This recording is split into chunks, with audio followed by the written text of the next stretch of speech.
Good evening, Facebook, YouTube, and Twitter. This is Rich again, back for your third and final video blog of the night for Tuesday, May 26th, 2015, around 8:17 p.m. in Billerica, Massachusetts. Sun's going down, the humidity's creeping up, and it's going to be hot, hot, hot.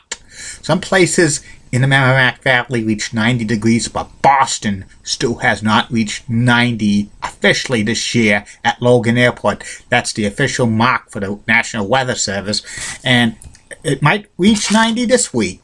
We'll wait and see. Some news to report.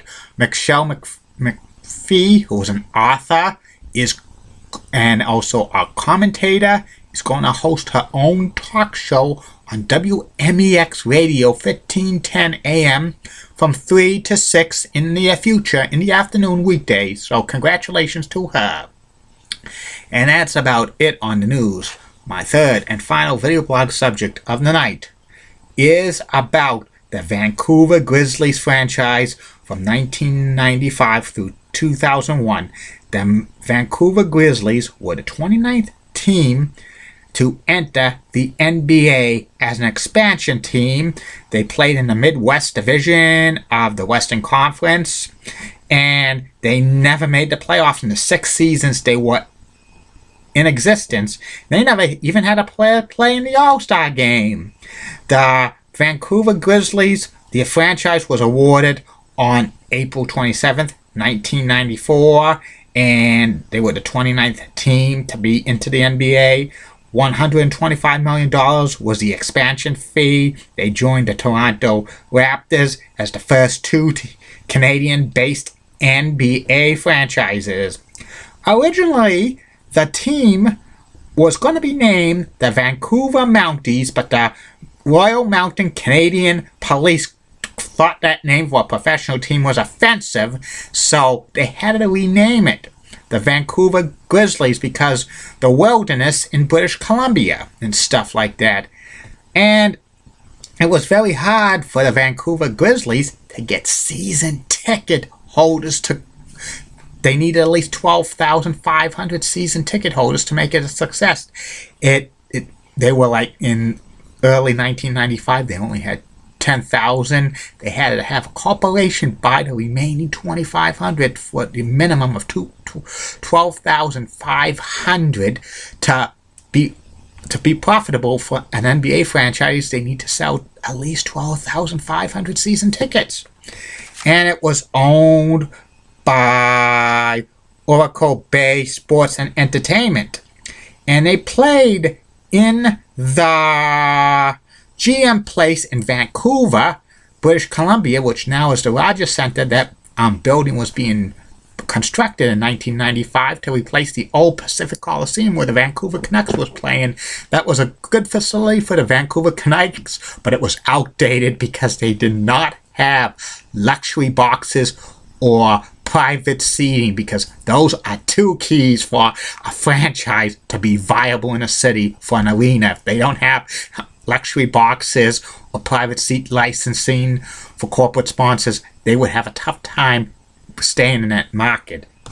And the Vancouver Grizzlies had Stu Jackson as their first GM, and they were the first NBA team to have a website on the World Wide Web in 1995, first NBA team. When the Vancouver Grizzlies and the Toronto Raptors came into the NBA, they were forbidden to get the #1 pick in the NBA draft, even if they won the lottery for 5 years. That kind of hampered either team's success for the first few years because the Raptors and Grizzlies were going to be awful. The Grizzlies were awful for all 6 years they were in Vancouver. Their records were in 1995-1996 were like 15-67, which was awful. The next year they were 14-68. 1997-1998 they were 19-63. They didn't get too many good players. The Vancouver Grizzlies, they had Brian Reeves, Big Country, Sharif Abdul, Rafi, and Mike Bibby were the only significant players of note to play for the Grizzlies. And the coaches were Brian Winter, Stu Jackson, Brian Hill, Lionel Hollins, and like Sidney Lowe and stuff like that. And the attendance for the Vancouver Grizzlies was pretty decent and stuff. They were a little bit above average. But in 1998, the NBA lockout happened. And that took a devastating effect on the Vancouver Grizzlies. For the last 3 years they were based in Vancouver, the Grizzlies' attendance fell off sharply. Their records did not even get better. They were in the abbreviated lockout season of 1998-1999, 8-42, 1999, 2000, 20-60, and in 2000-2001, 23-59. After the NBA lockout for the Vancouver Grizzlies, it was awful because many star players were reluctant to play in Western Canada and stuff. Plus, the weakened Canadian dollar during this time was hampering it. And also, the Vancouver Grizzlies sucked big time.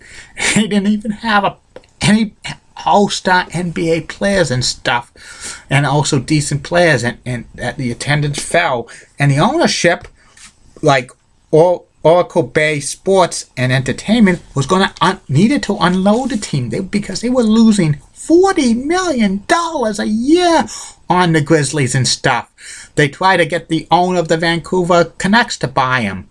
He was not interested in buying the whole team. He was interested in buying half the team because it was a money-losing proposition. So they said, no way.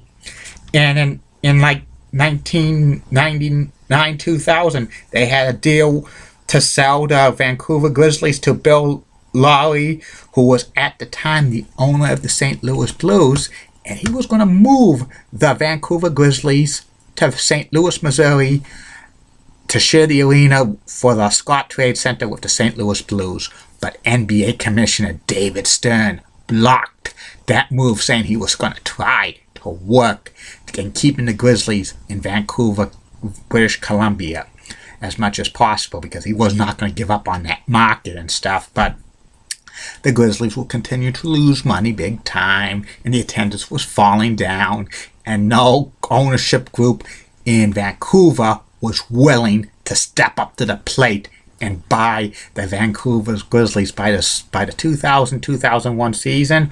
Oracle Bay Sports and Entertainment sold the team to Michael Hesley, and he had to move the team to the United States. He looked at several cities. He looked at Anaheim, California, which they had the Arrowhead Pond, which had the Anaheim Mighty Ducks playing that.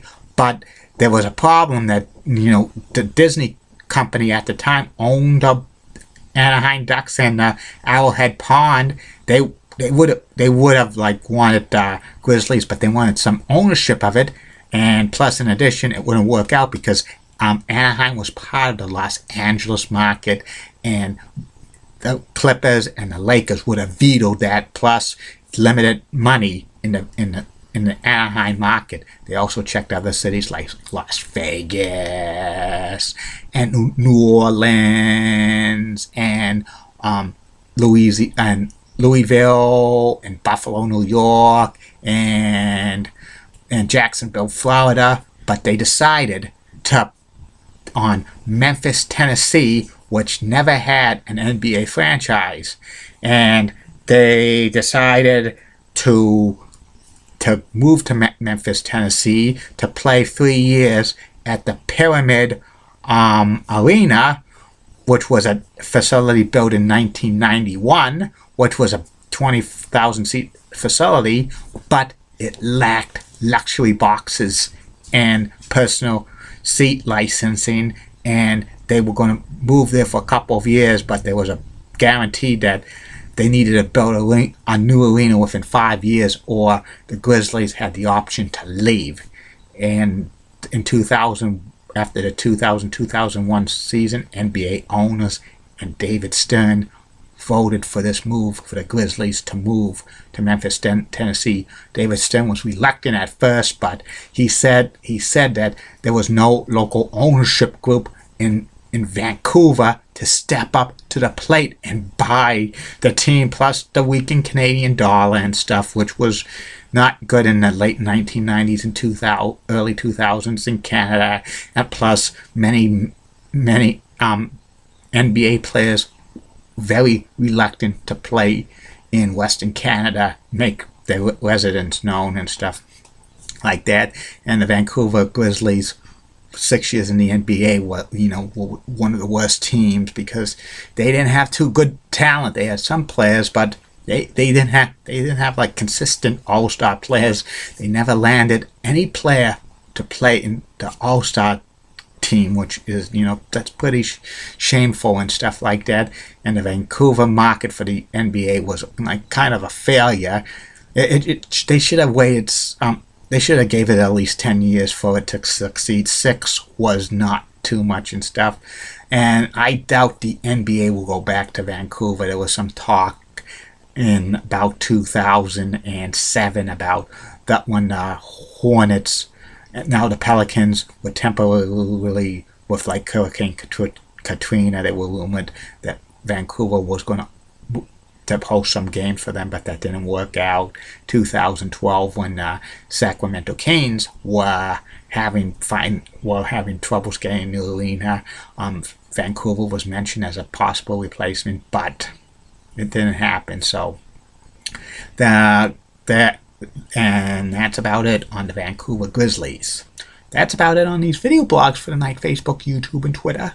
Tomorrow, 3 more video blogs are coming. First video blog will be the top 10 players in Golden State Warriors history. And then the second video blog of the day will be about the Arsenio Hall show, which lasted from 1989 through 1994, and a revival in 2013, 2014. And the third and final video blog subject of the night is about a TV character, and it's about one of the TV characters who just kind of disappeared, was written off. It was Chuck Cunningham of Happy Days and stuff like that, and a little bit background on him and what theories, whatever happened to Chuck Cunningham and stuff like that, and kind of a proposal for if they ever rebooted Happy Days, and you've got to hear this one. It will be the return of Chuck Cunningham if they ever rebooted Happy Days. My proposal about a rebooted Happy Days, which I doubt it will ever happen, but this will be very, very funny. And I'll be back tomorrow, and lots more video blogs in the coming days, weeks, months, years, decades ahead. And good night, and in the words of Sean Lucha, get out! Bye!